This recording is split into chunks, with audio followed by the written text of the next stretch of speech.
My sme zabudli na jednu vec.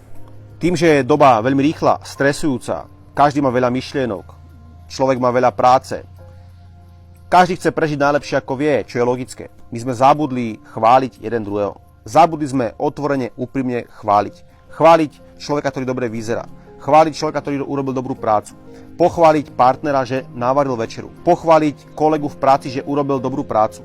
Pochváliť dieťa, že prišlo domov s jednotkou alebo dvojkou. My sme zabudli chváliť naše okolie, našich najbližších. A práve preto budem rád, ak dnes pochváliš jedného človeka v tom okolí a uvidíš, ty sa budeš lepšie cítiť a bude sa cítiť lepšie človek na druhej strane. Urobíš mu krajší deň.